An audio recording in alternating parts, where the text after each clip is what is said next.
Welcome Transformers fans, my name is Composite EnerJoe and today I will bring you my review of the Transformers Thrilling 30 Voyager class Whirl, and here he is in his alt mode. And now after several reviews of just looking at made up vehicles, I can finally say what this is based on. This is supposed to be based on something called a Bell AH-1 Cobra attack helicopter.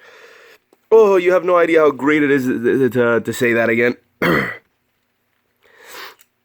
I was kind of getting sick and tired of just saying, oh, this is a helicopter, this is a car, and not say what it's like supposed to be based on. Because those last few couple reviews, they just really weren't based on anything. They were made up completely. But this one actually does have a real world origin, and I'm actually happy to see that. So yeah, this is him in his helicopter mode. And it's very nicely detailed.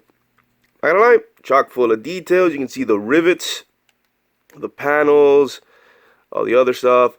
The cockpit also can open up, and there's even molded in seatings and even a sort of flight stick there. It's really nice. So if you have a small enough figure, you can probably put somebody in there. I don't know what figure would be that small, but good luck finding one. Good luck in trying to find one. So yeah, very nice helicopter mode. And Whirl. Yeah, I said his name was Whirl. Whirl. Oh, and like you saw, the main rotor blades, like most helicopter formers, does rotate. And this one does rotate freely. But also, his back rotor blades also move. Are also free rolling. That's nice. You actually don't, for some reason, I think when I'm getting ready to review this guy, I noticed that this back one could move. And a lot of my other helicopter formers don't really have this. Huh. I know it's not that important. It's a very minor detail, but it's interesting. Like, I just noticed it while we're getting ready for this review.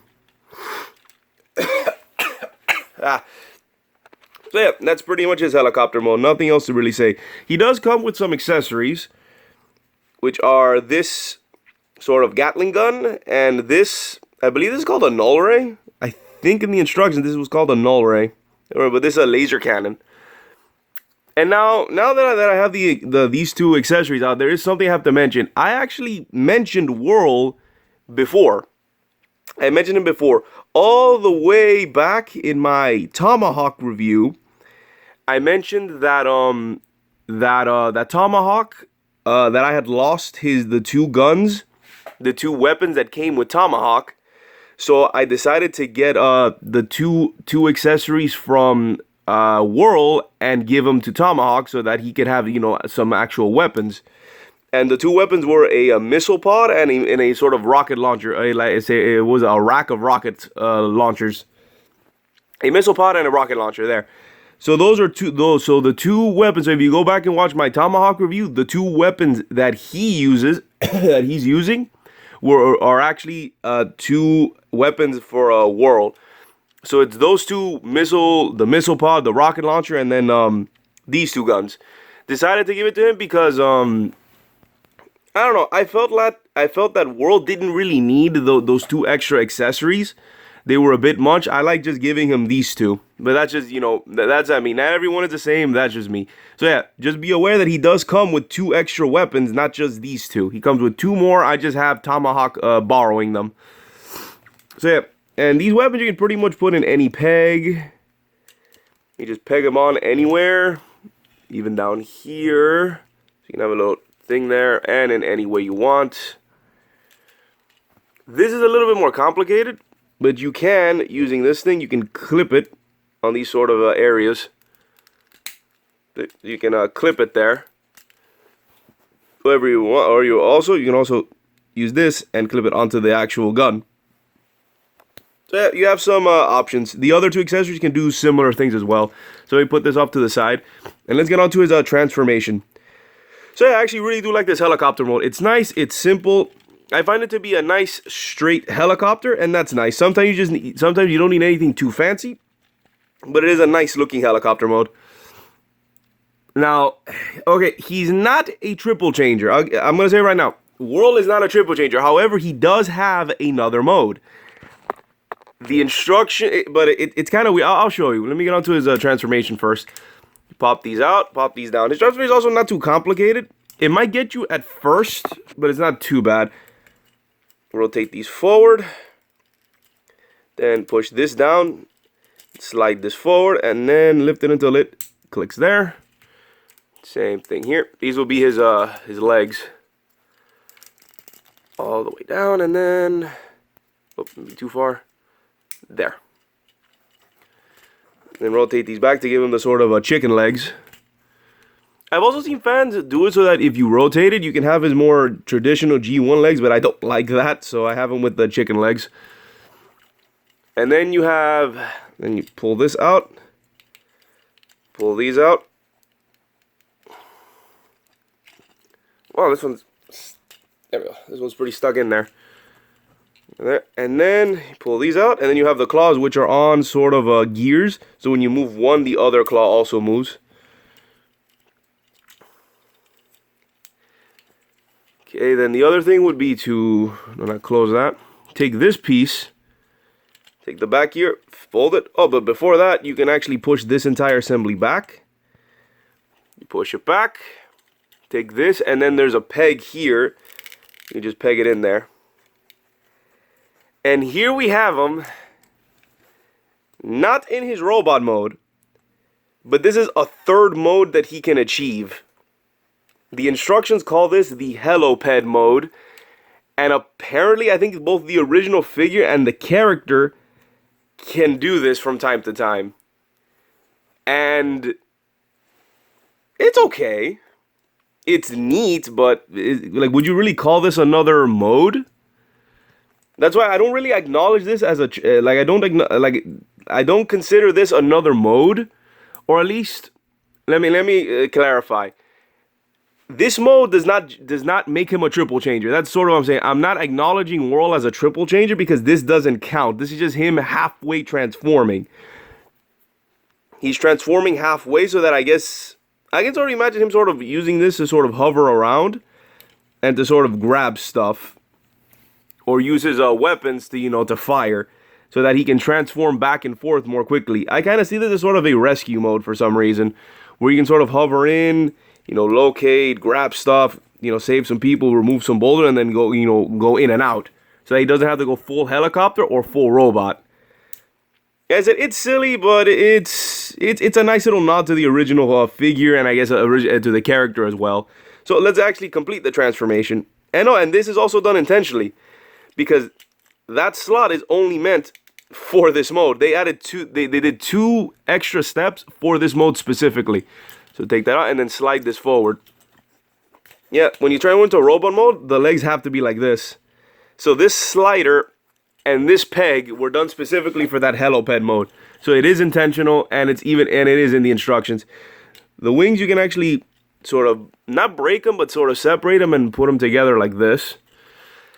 And then gets to like the trickiest part of the transformation, where no. You then take this part, you lift it up, you lift it up,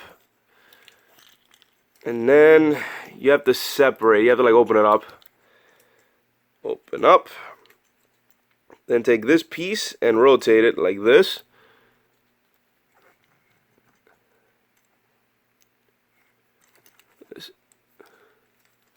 And with that open, you sort of have to pull out the head. There we go. You bring this down. Clearance for the head.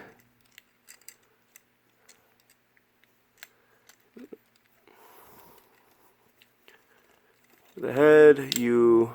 Whoa, wait a minute.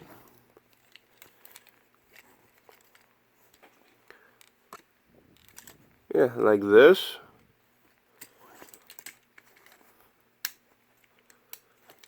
Wait. I'm missing something here. Oh yeah, you can lift this up. You lift this up into it.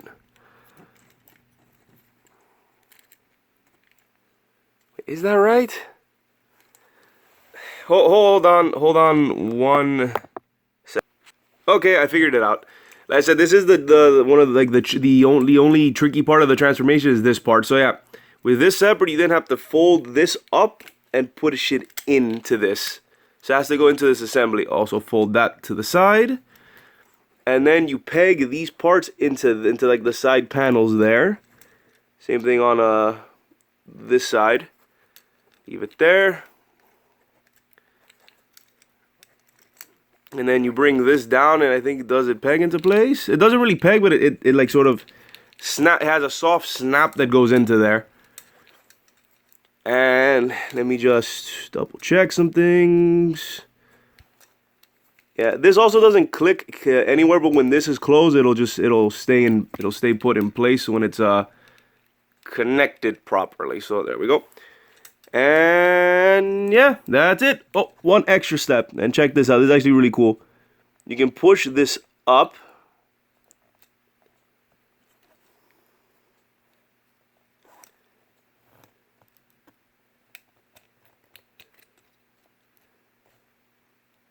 Oh, I kind of wish you could show it. Like, give me one more second.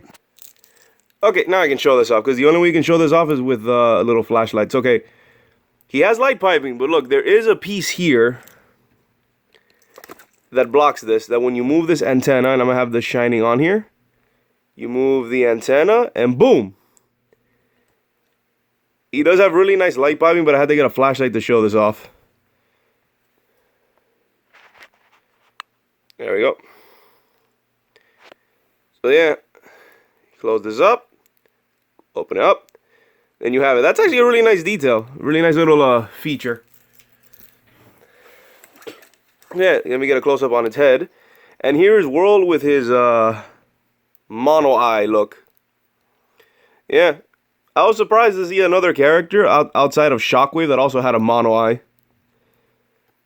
Or Lugnut, like I said, outside of a Decepticon. It's weird seeing an Autobot with a mono eye. But yeah,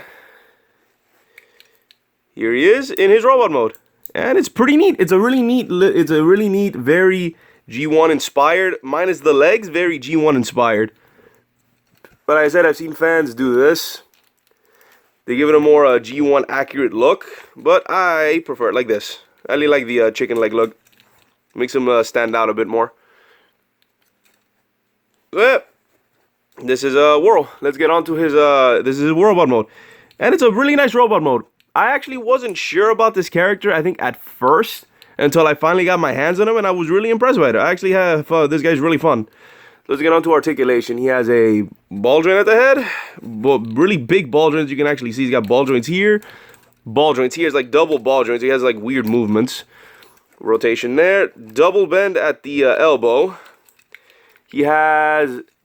he can do a really nice kick. It's like a universal joint. It's like hinge and then hinge here. You got two hinges. Swivel there. Can like move. He's got like a double bend here, which I don't like touching too much because it's really stiff. But he has like two knees there, and that's about it. Yeah, he's got a pretty good range of movements. The legs could be a little less stiff, but he does have a pretty good range of a wide range of movements. So let's get on to his weapons. The simplest one would be this one, in which you just plug that in. Then get into focus. There we go. Plug that in, and he's got the machine gun there. This is how I like to use the weapons. And then this one is actually pretty interesting. You can fold these back. To put this on, you fold these back. And then there's some grooves here.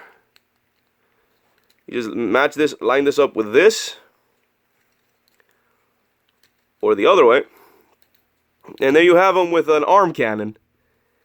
Like an arm plasma cannon thing. And that's pretty cool.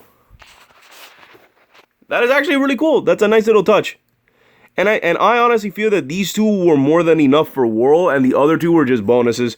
But like I said, remember, he does come with two more accessories that I decided to loan to Tomahawk. Just, you know, that's just the final reminder for that. So yeah, overall, Whirl is really fun. He's a pretty good figure. It's one of those, at least for me, I wasn't expecting much at first. But then when you finally have him, he's I can't believe I'm going to make the joke. He's more than meets the eye. Like, he's really fun when you have him. Just looking at him, I thought he was kind of boring at first, like just looking at him from the boxes and stuff. But then when I finally got him and started messing around with him, I was pleasantly surprised. And also, he is the other figure, like his fellow wrecker, Roadbuster. He came with stickers, so I had to apply all the stickers. Not a fan, but so far these stickers have held up quite well over the years, so not too bad. I think as stickers goes, these are not bad. Same thing with Roadbusters. They're not bad stickers, but I still prefer that they would have been painted. Especially the Autobot symbols. But yeah. What else? I get some facts. Whirl, technically he has a repaint somewhere, but it's like a weird exclusive. I don't even know what it's called. It's called like the Cloud Shockwave. So yeah, he got like a purple repaint into Shockwave. I'm guessing because of the mono eye, but that's about it. And it's a straight repaint, so it doesn't make sense as a Shockwave. So other than that, Whirl is pretty much unique. I don't really count that one because that's like a weird repaint. You know, I don't even know what the cloud thing is. That seems like a new thing or something. But yeah, outside of that one weird repaint, this mold is basically exclusive to Whirl. So yeah, overall, it's a nice solid figure. It's a nice solid figure, and I highly recommend it. For both the helicopter, I think looks great. The transformation is pretty straightforward. Like I said, the only tricky part is this entire assembly.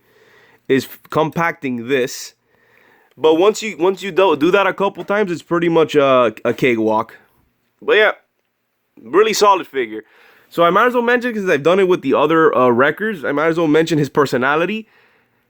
And Whirl just loves to fight. He's crazy. He's a crazy guy. He rushes into battle and just fights as much as he can. I think he's actually, apparently he's known to, in his helicopter mode, to sort of just crash into Decepticons to take them down. So yeah, Whirl is pretty much crazy. I think I've said it before, these wreckers are just basically nice Decepticons.